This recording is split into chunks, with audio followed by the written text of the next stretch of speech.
Morning, everyone, and welcome to the HR Buddy HR and Employment Law webinar. We'll just give it one moment there to allow people to join us. We'll get going there and give it 30 seconds.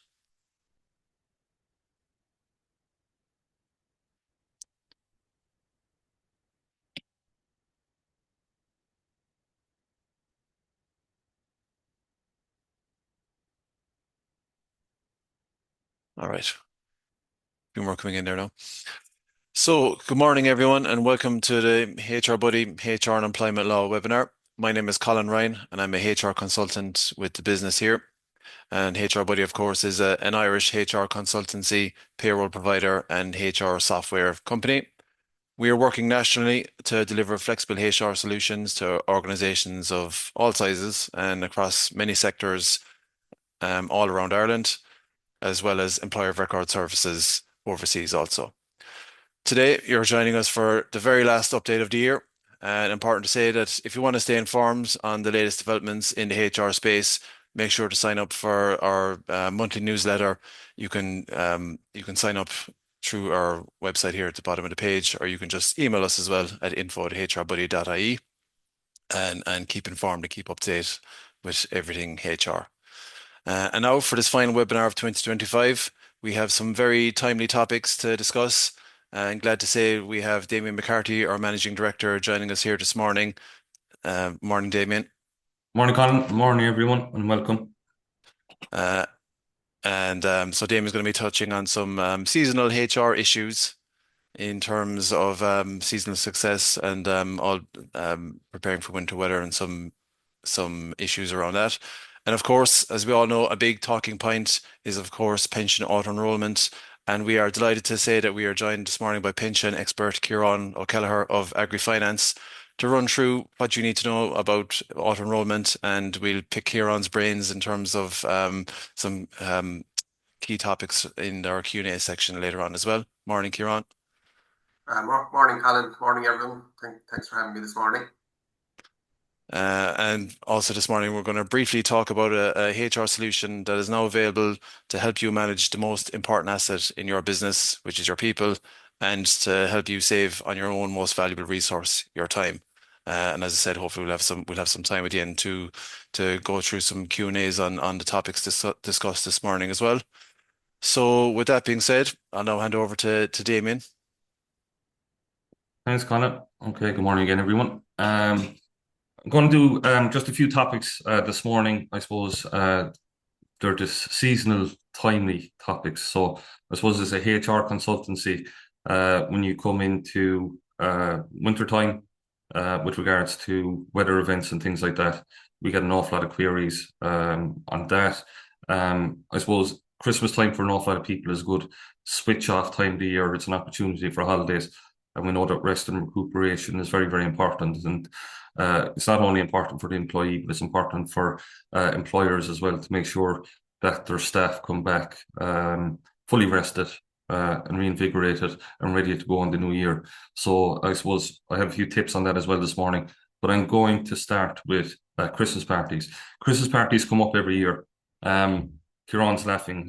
He's told me a few stories about his Christmas parties, so but I won't retell them.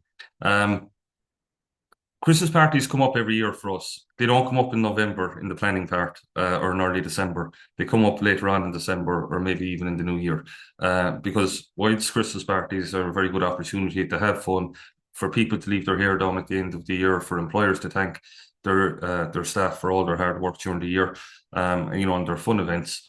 And everyone looks forward to them and enjoys them and so on, and that's great. But things can go wrong at Christmas parties.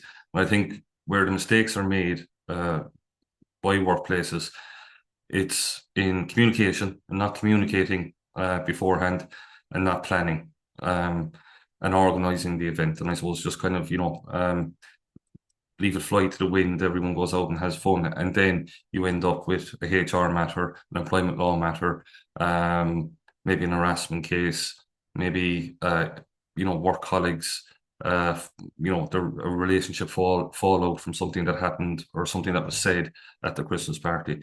So look, they should be a very positive event.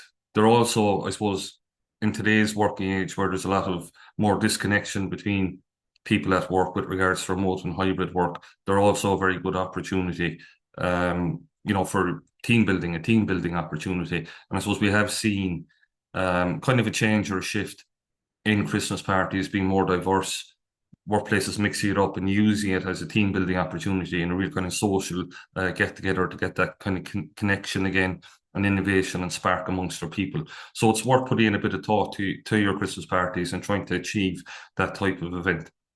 Also a good opportunity in business to support maybe clients or customers of your business and give something back as well. You want to roll it on there, Colin?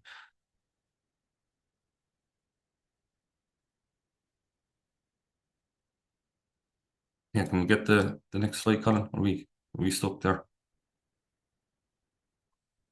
But the other point about Christmas parties, I suppose, is procedures and going back to your contracts and your handbooks.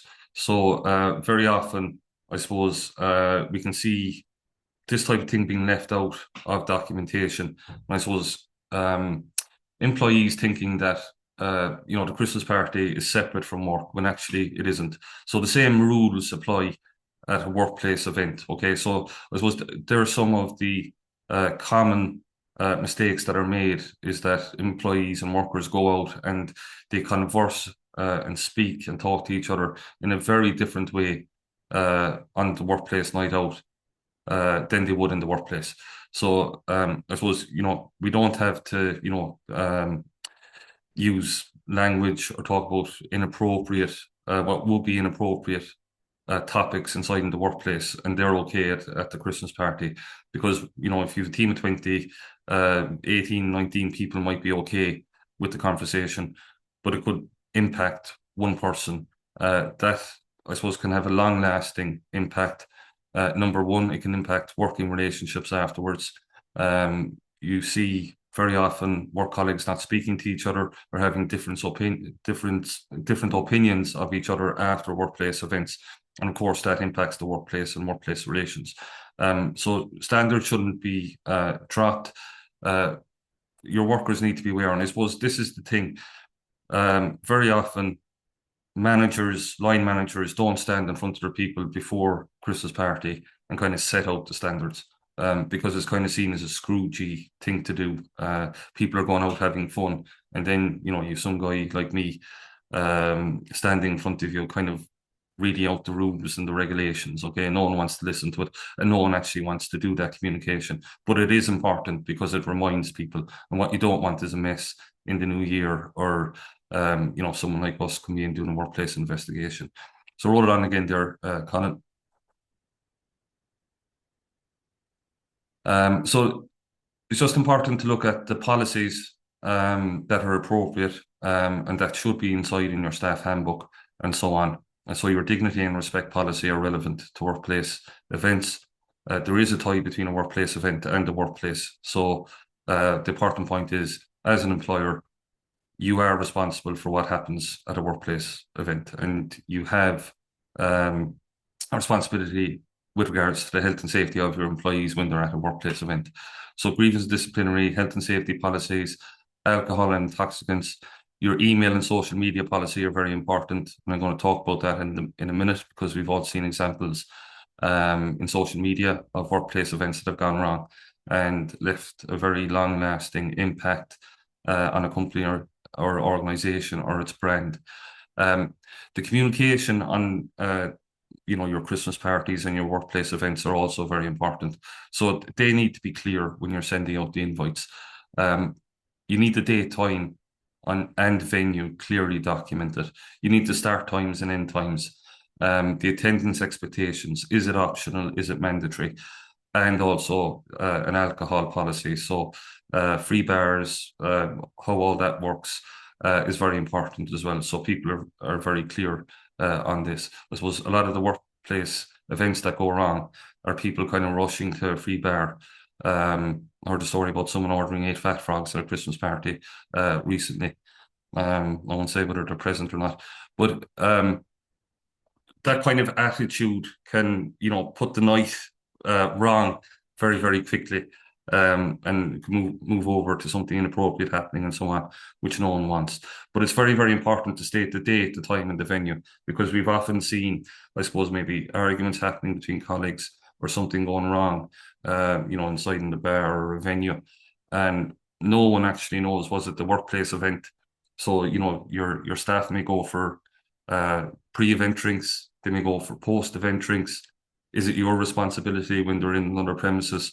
So where was the premises? What was the time and date of the event? And I suppose clearly documenting that and clearly communicating it as well, because if something goes wrong somewhere else, you don't want it to be your responsibility for someone's bad behavior. So roll it there again, Colin.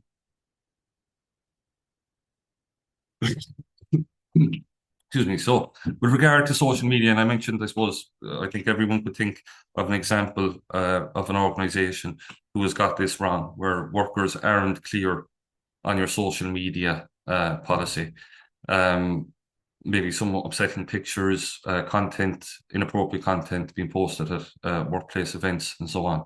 So again, this needs to be communicated beforehand. And again, if there's a breach on the night, you're perfectly entitled, I suppose, to investigate it and to discipline workers who don't follow your social media policy with regards to this. So keep going, Colin. Roll on again.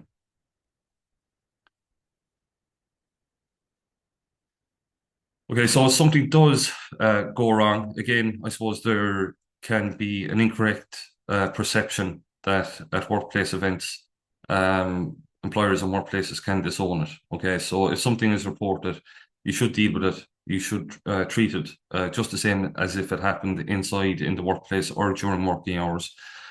You should have your procedures in place with regards to, health and safety, your grievance and disciplinary procedures, your social media policies. All those policies should be in place and made available to your staff through your staff handbook and so on. Then choosing an appropriate response. So I suppose the thing is here, is it an informal approach or a formal approach? If it's not a very serious matter, an informal approach. And I would think most things that go wrong at workplace parties and events can be sorted out informally. And that should be kind of your first route if possible. Okay, things get said, things go wrong. Maybe people have alcohol consumed, they say something inappropriate, it impacts the relationship and so on. Again, your prevention is better than the cure. But if something happens and something is reported to you, treat it seriously, treat it as if it happened during working hours, document it, document everything, and then take an approach as to whether you're going informal or formal with it. Okay, so we keep going, Colin. Okay, an area I wanted to touch on this morning, it's very much, I suppose, employee driven, but it is very, very important. I suppose for an awful lot of workplaces, they can be very busy over Christmas, and maybe it is their busiest time. But for an awful lot of other workplaces, there's a Christmas shutdown or there's a week off and so on. So Christmas is probably one holiday or the one holiday of the year that an awful lot of people get together. So, when you get in around the main part of Christmas, we spend time with our families, and it's very, very important. The lead up to Christmas can be very, very busy for a number of reasons, not just in our work lives, but in our personal lives as well. So it's an opportunity over Christmas to give workers that rest and that recuperation that they need. And I suppose we need to treat that seriously as well, because we want people to switch off and come back to work engaged, productive, not tired and exhausted and so on. I think hybrid working or remote working has really kind of blurred the boundaries between work and our everyday lives. So an awful lot of us might have people working from home, working remotely and so on. And you may even have people enjoying Christmas Day with their families, sitting in the same seat in the living room where they perform most of their work all year round on their laptop or whatever. And that's the reality of it. So I suppose you'd ask the question, how can you shift or switch off when you're on holidays? And it's important as well, of course, and I know myself as a business owner, the reality of, constantly being drawn back into work, smart technology, a lot of happening on our phones and so on. I can remember checking my email account Christmas Eve at just after midnight a couple of years ago. And I was astonished that someone had emailed me, another business owner, at about 11:30.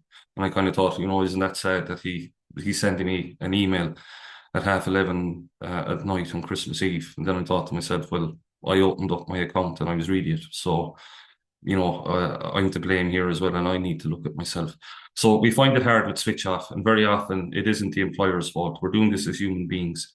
But it's important as employers and as managers, line managers, and HR professionals that we encourage our people to be able to switch off and give them the right advice. So keep rolling, Colin.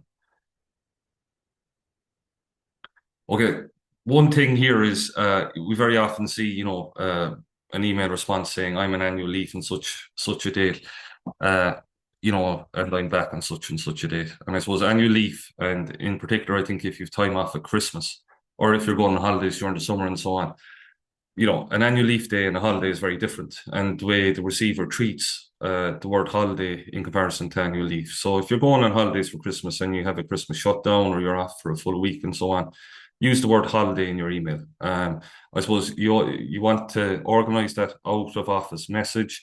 You need to define urgent as well, I suppose, in those email communications. I suppose getting that rest and switch off during a Christmas break is about planning and organization. So, preempt the issues, get the important work finished. I suppose the small matters can wait until the new year when you're coming back to your desk or back to your work. Define urgent so that, someone is only contacting you maybe on your phone in a crisis or in a real urgent situation, and that they understand that. So again, the communication, the organization in this is very, very important. Okay, keep going, Colin. I suppose the big problem over the last few years with regards to switch off and holidays, it is technology and constant access to our smartphones and technology and so on. So doing things like, we know that people are going in, even though their employers are encouraging them to not work out of hours and not have contact out of hours, that people are checking their work emails on their smartphones and all that type of thing. So I think it's important to communicate to people that when they are on holidays, to have the right kind of techniques and practices with regards to WhatsApp groups, turning off notifications, maybe even changing their password if they're off for a considerable amount of time, and then not being able to actually log in to work groups and to work emails and so on as well.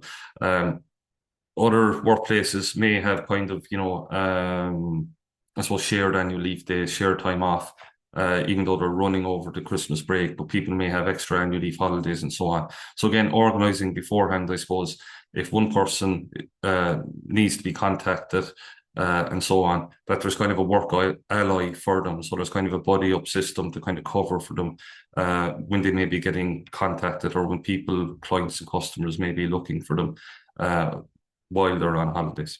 Keep going, Colin. I suppose another side of it, if you're like me, I suppose, you're busy all year round, and then you try and switch off, and you go home, you sit down, and you realize that you're bored. Very often we kind of have a problem with that. I think in particular, a lot of business owners will probably identify. But again, it's very important that we do get the switch off. And like, I look forward to Christmas time. It is maybe the one time of the year that there's a little bit of a break over the Christmas time. But an awful lot of people like to stay busy and maybe distract themselves from work. Okay, they're used to being busy all year. But again, try and put that into your family. Try and maybe have a project. Maybe there's a podcast, that you always intended to listen to. Now you'll have time over Christmas, or read that book, or it might be a DIY project at home or something like that. But again, a change is as good as a rest. So if you're doing something different from work, you're not just maybe sitting down kind of finding yourself scrolling back into your work emails and things like that. It's to have a kind of a deliberate project or plan in place to get you through that. And a change is as good as a rest. And again, time off for your staff and for yourself is very, very important, because if we do it correctly, we come back in the new year reinvigorated, more productive, more engaged, and we actually feel that we've had the rest. So keep it going, Colin.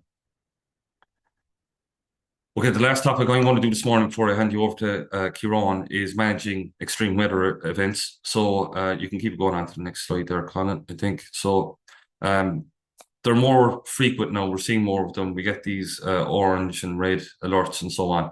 And it's always the week after. We're getting calls and queries in here about, where businesses are unclear whether they have to pay their staff are confused about it.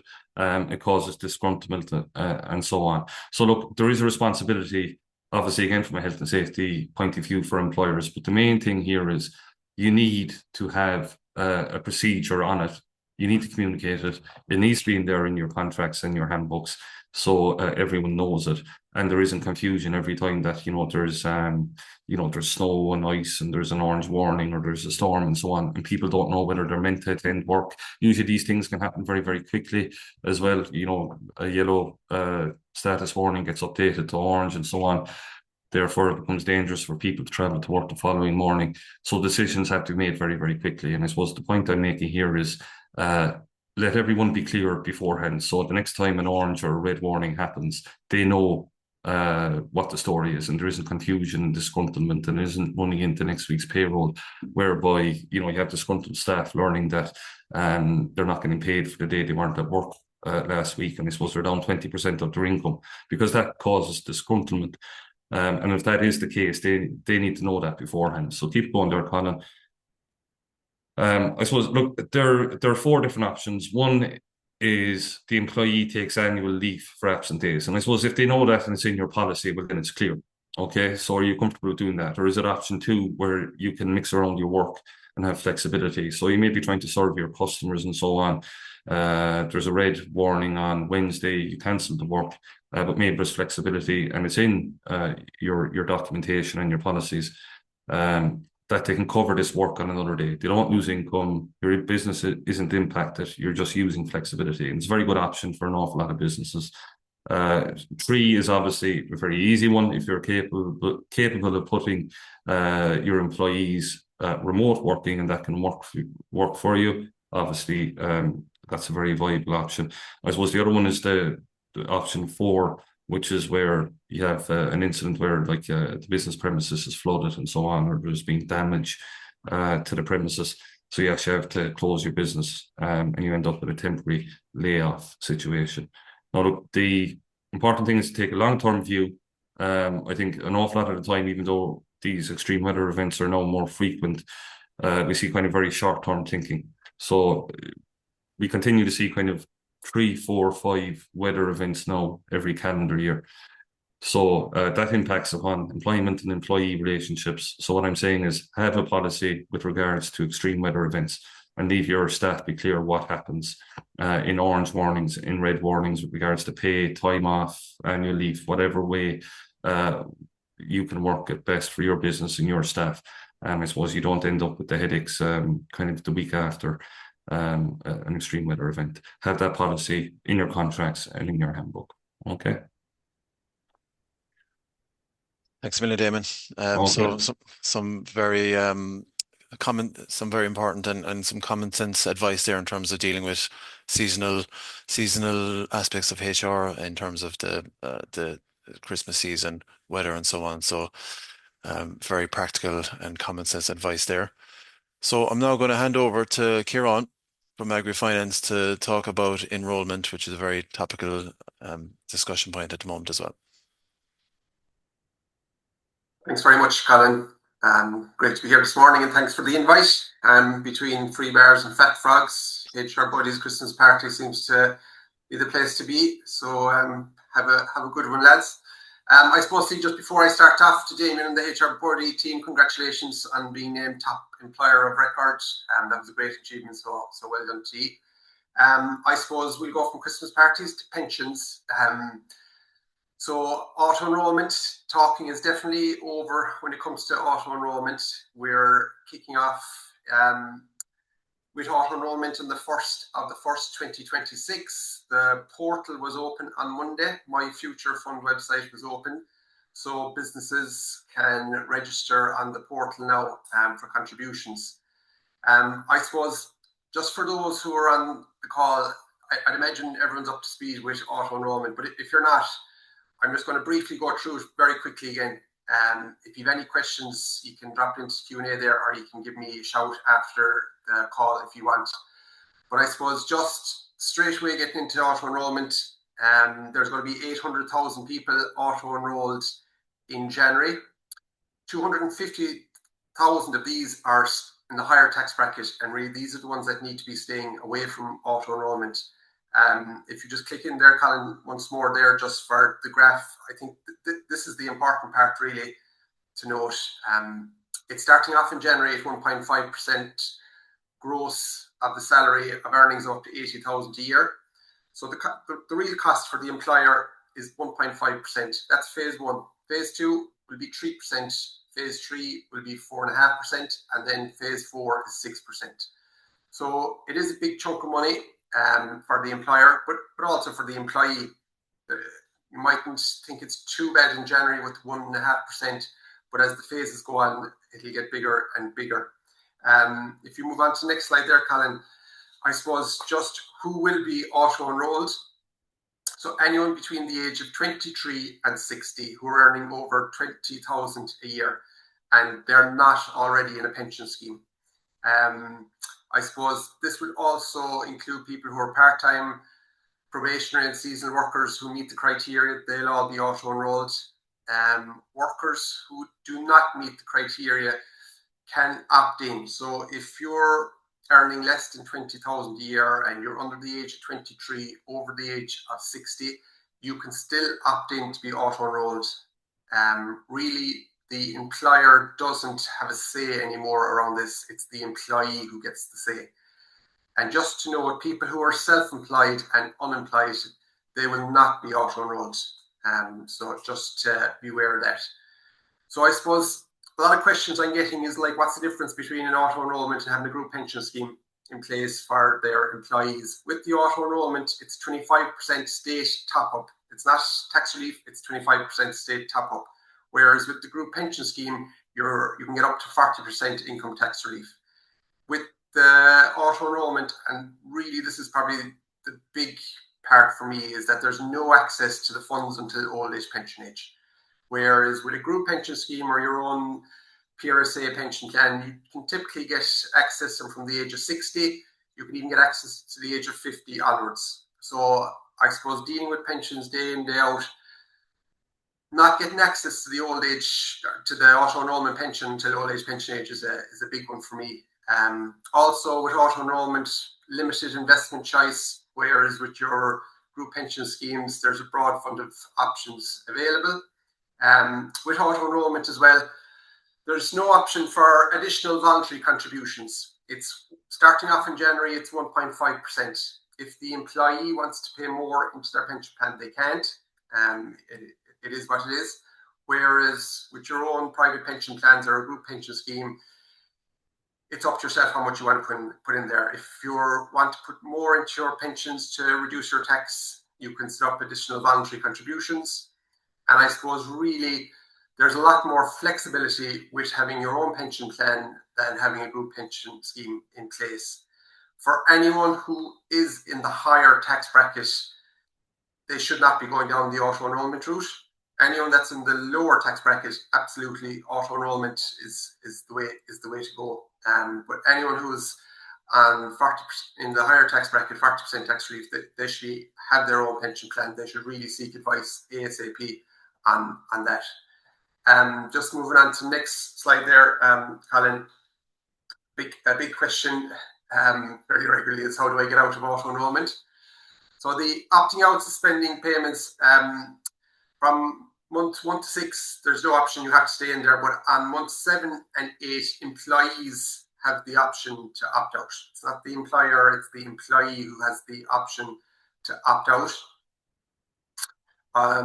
What happens then if they do opt out is the employee will get their contributions back, but the employer's contributions will stay in the pot. So the employer won't be getting their contributions back. After 2 years, you're auto enrolled again and the process starts again. Again, if the employee decides to opt out, the employee will get their contributions back, but the employer's contributions stays in the pot. Just moving on there again, Colin. This is just an example of a company I was dealing with down in Cork. We would have set up a group pension scheme there 2 months ago. This company has 45 staff in place, and just to give you an example of how much it would cost them. Now, each company is different. Their employees were in the higher tax bracket. So, but just to give you an example, Auto Enrolment, if it kicked in January, the cost of each employee per annum was €675. So it was going to cost the company 30,000 a year starting off. You can see when it goes through the phases, it was going to cost that company 2,700 for each employee per annum. And it's going to cost the employee as well 2,700 with the 6%. But for the employer, it was going to cost them over 120,000 by the time it had hit phase 4. So huge chunk of money. That employer has obviously gone down the route of setting up their own group pension plan, and it's more beneficial for their employees as well because their tax relief, it's much better for them. So that's just an example of someone I was just dealing with down in Cork. So I suppose just further considerations just to keep in mind, with the auto enrolment, there's no real flexibility. Contribution levels are what they are. It'll be 1.5% starting off. As going through the phases, it'll get to 6%. Investment choice is very limited. There's no transfers in and out if you wish to change provider or go to change funds or anything like that. And as I stated before, timing of accessing the retirement savings is old age pension age. As I said earlier, with the auto enrolment, they're saying about between 750 and 800,000 people are getting auto enrolled. It's the 200,000, 250,000 that are in the higher tax bracket. They're the ones that need to be getting advice. And if they haven't got the advice at this stage, they want to be doing it fairly quickly. Also, just to keep in mind as well, a lot of employers have come back to me on this, is the terms of contracts. Terms of contracts will have to be updated to reflect a few things. Pensions being implemented, contributions through payroll, and that the scheme meets its requirements. So make sure to liaise with, I suppose, Damien there regarding your contracts to update the terms of contracts. And I suppose really, if you move it on there, Colin, the most, I suppose, going through everything there with auto enrolment in the last number of months, there's been a huge, it's just been crazy busy with people setting up, company directors, people in the higher tax bracket setting up pensions, group pension schemes to stay out of auto enrolment. People who are in the lower tax bracket, absolutely 100% should go down the auto enrolment route. There will be a lot of questions in January. There's probably a lot of questions now, but there will be a lot of questions in January when this kicks in. And that's the time to really start making contact with your financial advisor to be getting advice if you haven't done so by now. The portal opened up last Monday, so businesses need to register the company details and set up the payment method. My Future Fund website, that opened up last Monday. Again, liaise with Damien and the team there, making sure that everything is set up the right way there. I suppose with auto enrolment, there's going to be a lot of mistakes starting off. There's going to be a lot of questions. As I said there, the last 10 or 12 weeks now, there's been a serious pickup with employers trying to get this sorted ASAP. And it's really lastminute.com, everybody hoping that it was going to be put back again. It's not being put back this time. It's definitely starting on the 1st of 1st, 2026. If you do have any questions, if you're not sure of anything, my contact details are there. Just give me a shout and I'll come back to you on it. And if you have any questions, say just drop into Q&A. Happy to assist. So that's it from me, Colin and Damien. Thanks a million. Thank you all. Thank you. Thanks, Colin, just before you move ahead there, I want to answer one question that came in there. And again, if you have questions, put them up on the Q&A. Just a question on the extreme weather events.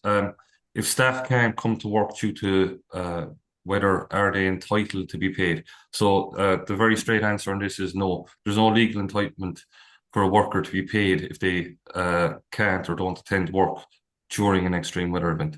Okay, so there's no legislation there for that. But what I would, of course, say is you should look at those options that I went through. Can they work from home? Can you organise an annual leave day so that they're not, I suppose, down in their pay packet? If you have a policy on an extreme weather event, your staff are clear. So even if you're not paying for a day that someone can't come to work during an orange or red weather alert, at least if you have a policy on it, they're clear, they know it, and they're not disgruntled. Where we see this going wrong is, let's say there's an orange or red warning in a week or 10 days, okay? In the following week's payroll, your staff lose out with a day's pay. They're down 20%. Their Christmas payroll is down 20%. You have disgruntled staff because you don't have a policy and they're not clear on it. So even if you're not paying for those days and you're losing the business and you're losing the trade, at least they know this before the weather event, and you're not, asking questions, and the confusion is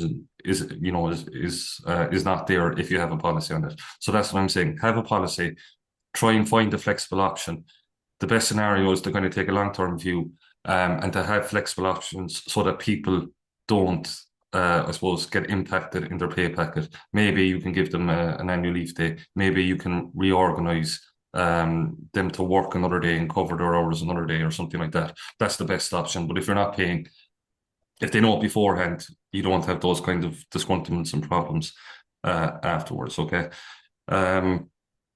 Yeah, that was the only question that came in on my own anyway for the moment. So, that's thanks, Damien. That's great advice, and a lot covered there by Damien and Ciaran. So, yeah, the Q&A is open. If anyone has any questions there on any of those topics covered, please just drop them into the Q&A, and we'll have time at the end to address those. So managing all of those different areas in terms of the different variables that we've discussed this morning, whether that's staff communications, having your policies in place, ensuring compliance, managing leave around those type of events and so on, and approvals for same, documentation. It's complex, and it's probably something that's eating up a lot of your time as a business owner and taking your attention and involved in chase up and all that type of stuff. So now what we want to do is introduce you to something that we think is going to transform how you manage HR in your business, and that's HR Buddy Manager. This is our response to what we're hearing from business owners in terms of managing the admin, streamlining HR admin, and reducing time involved and so on. So I'm going to run over some of the core features of this, but if you'll allow me, I'm going to just very briefly show you what Damien has prepared in terms of a very brief overview of what it's all about.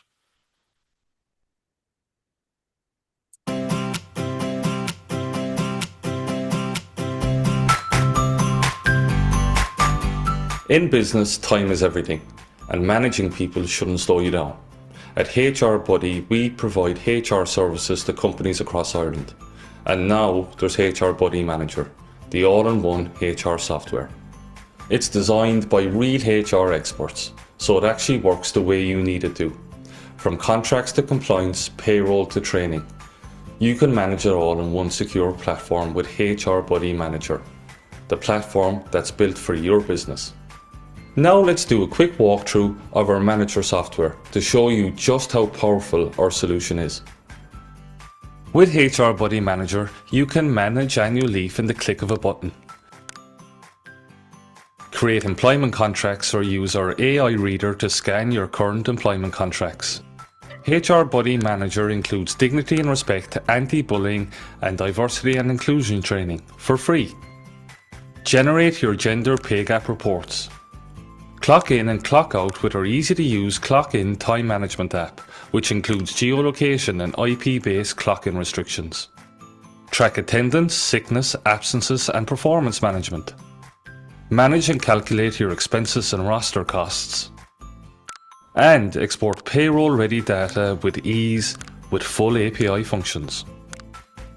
So that was a quick demo of the software. HR Buddy Manager is designed to give you and your people all the tools you need to run your systems quickly, easily, and of course compliantly.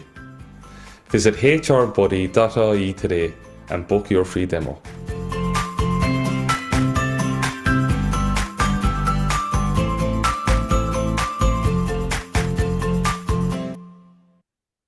Okay, so there's an awful lot going on under the bonnet there in terms of the software. I just want to quickly touch on some of the key points that I want to pick out here. And as it showed there is a free demo available and a free trial available also. But just to quickly touch on some of the key points that I think are real benefits to this system.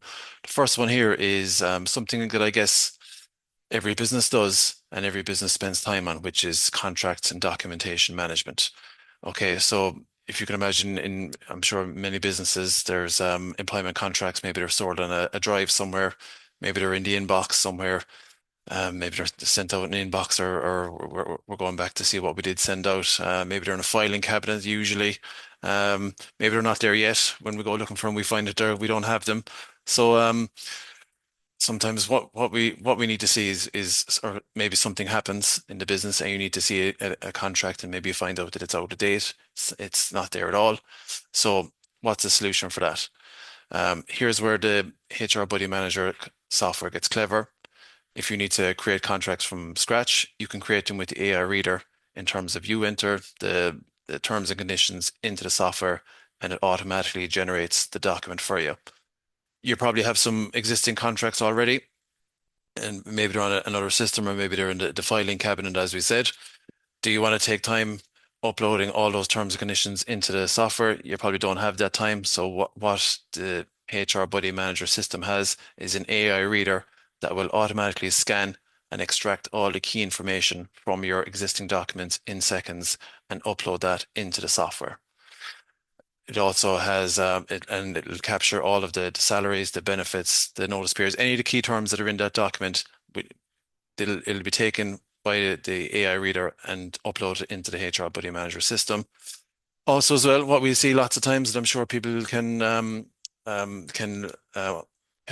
understand this is in terms of, and maybe you have this in your business that you're sending out contracts by email. Maybe you're printing them off and asking people to sign them. You're posting them out and so on. A lot of time and back and forth and chasing involved. So with the HR Buddy Manager software, you generate the contract within the software. It is automatically digitally sent to the staff member. They can review it on their phone. They can review it in the system. They can approve it within the system and it's automatically approved and saved into your file locker then. So there's no printing, there's no scanning, there's no chasing up. Everyone's clear in terms of the trail from when you've generated to the employee, it's approved and it's back in the system and stored as approved. And then in terms of the filing cabinet, as we said, everything is stored in one location. You have quick access to all of your files, all of the documents, and you can see what's been signed off, what's outstanding. So it helps you from a compliance point of view also. Some of the other key functions and features of the system that we want to touch on this morning, rostering and shift planning.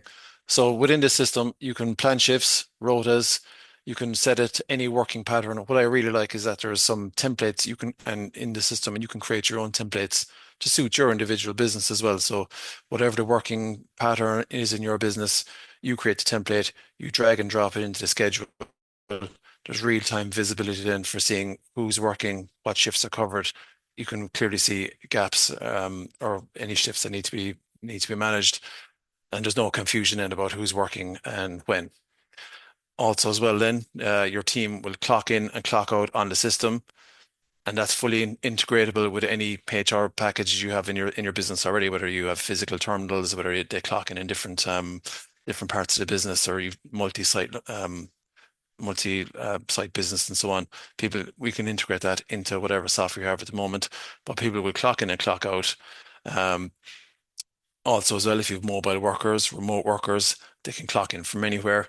You can also use the geolocation or the restrictions in the system to make sure that you can manage the locations of where people are logging in and when. Breaks are covered within the system. There's real-time tracking of breaks that's done within the system for each shift as well. And if there's overtime calculations to be done, that can all be done automatically within the system. Leave and absence management. How much time do you spend managing holidays, holiday balances, absence, and so on within the business? With HR Buddy, it's streamlined. an employee will submit a leave request. Their balance is available to the employee as well, which is important. So there's clarity around how many days I've taken, how many days I've left. There's no guesswork there. The approval the approval stream is in the system as well. So the employee generates the request, goes straight to the manager. Manager can approve or reject in seconds. The system uploads it and updates the records and the balances. It's logged, it's compliant. There's no back and forth. There's no filling in leave request forms. No confusion. There's basically one or two clicks and it's done. And then payroll integration. So all of that time and attendance data and leave requests and so on, it all flows into your payroll automatically. You're not manually re-entering the hours. There's no room for error really then because it's all being taken automatically. It will export payroll ready data with one click, integrates with your payroll provider through full API functions as well. So whether your payroll provider or your accountant needs clean, accurate data, they're getting it. Very simple.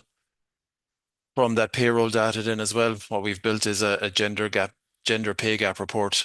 And at this time of year with the gender pay gap deadline in November, we saw lots of queries and lots of businesses were investing time in terms of looking at their data from the snapshot data earlier in the year, trying to make sense of the data.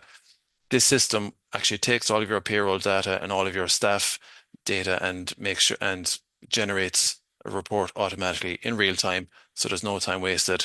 There's no guessing. There's no manual calculations. It's there ready for you when you need to submit a gender pay gap report.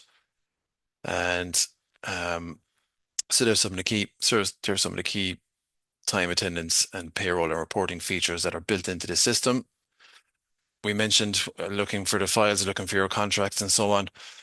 This will take away all the messing around that in terms of there's a file locker within the system. It's secure.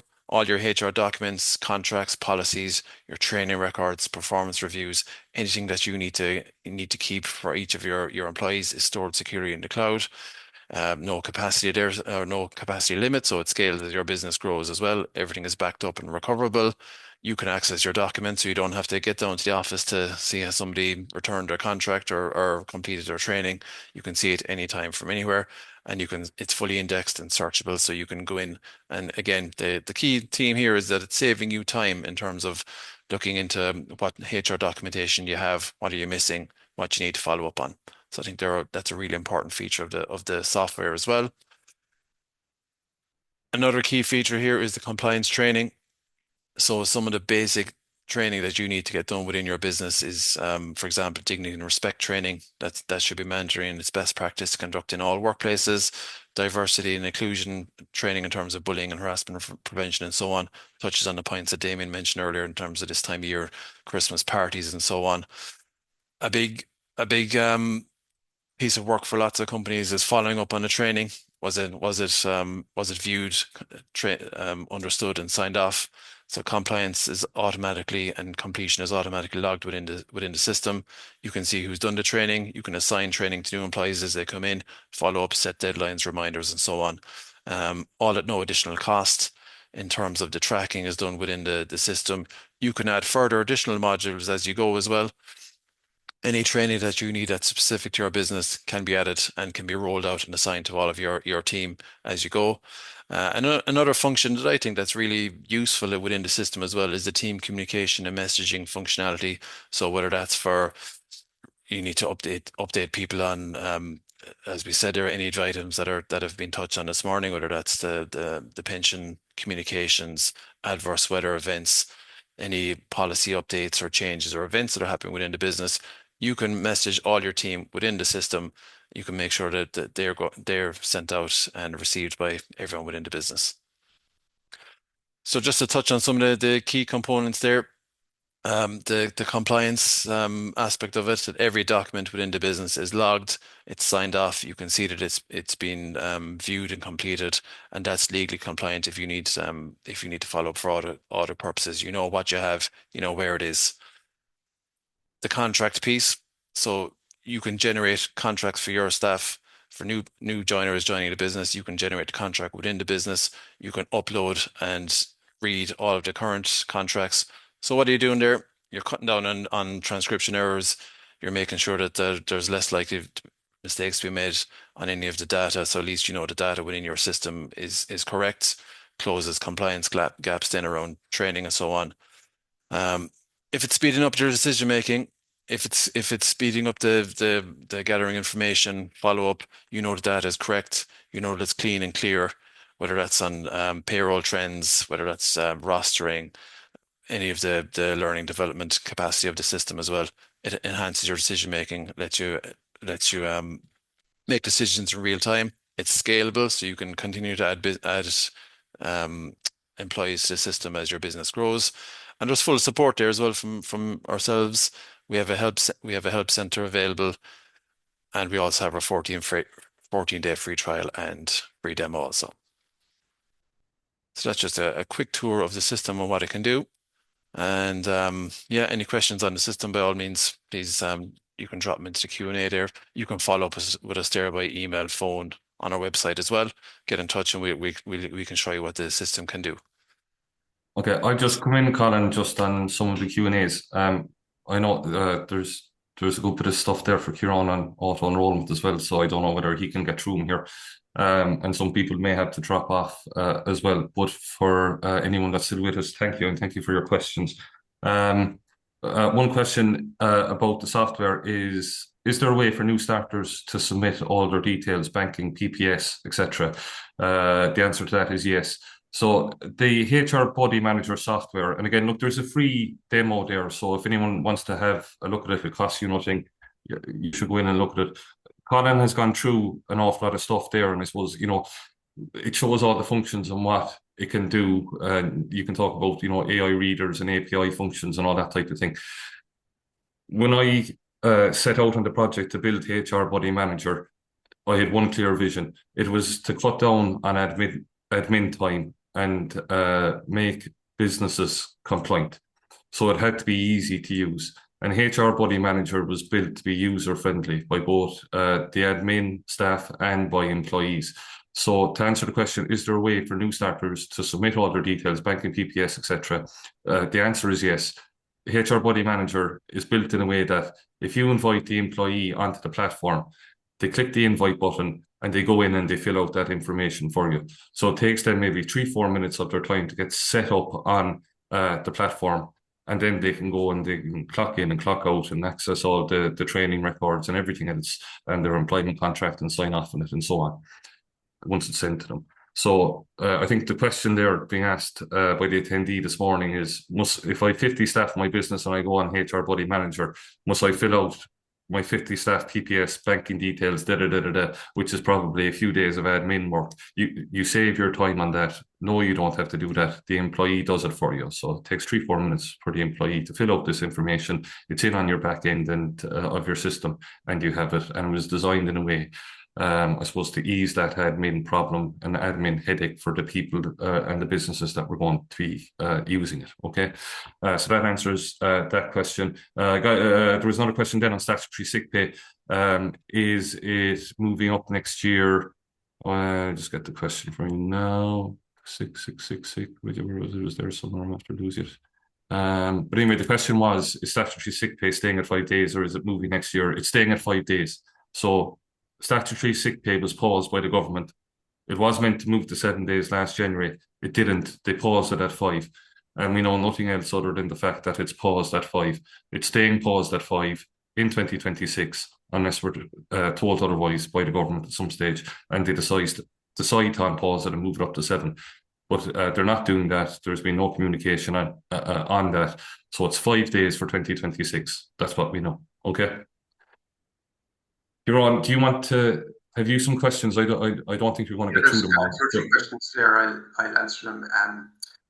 There's one there. If an employee opts out, the employee can get their contributions back, but not the employer. So what happens to the employee contributions if the employee sets up a pension before being auto-enrolled again? So very simple there. What happens is the employer contributions will stay in the pot. If that employee sets up their own pension, then that's fine.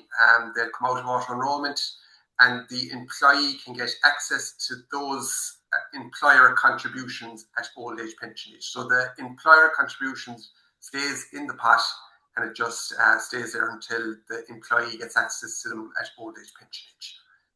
That's for that one. And the next one there, did I hear you correctly that there are no transfers in and out of auto enrolment?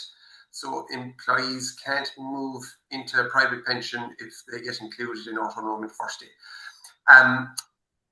That is correct.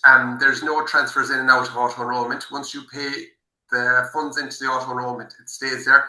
If the employee then decides, or if the employer decides to set up a pension next year at some stage, the funds in the auto enrolment will stay there.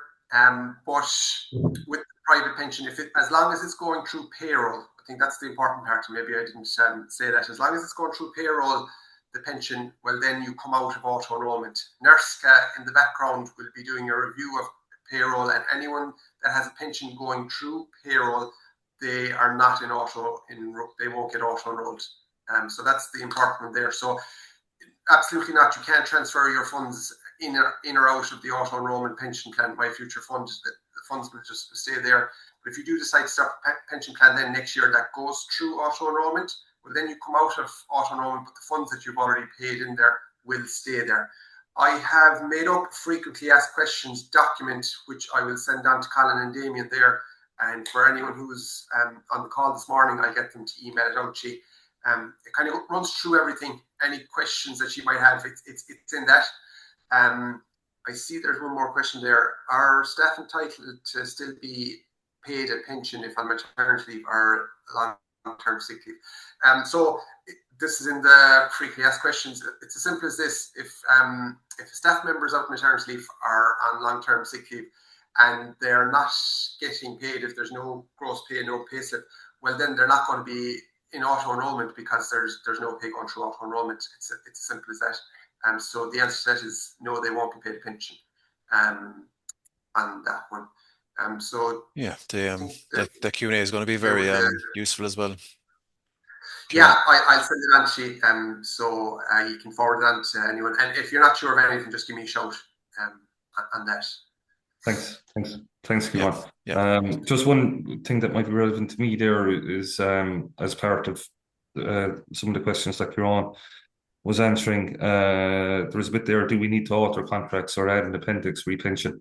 So yes, again, is the answer. In your employment terms and conditions with your staff, it needs to be very clear what is happening.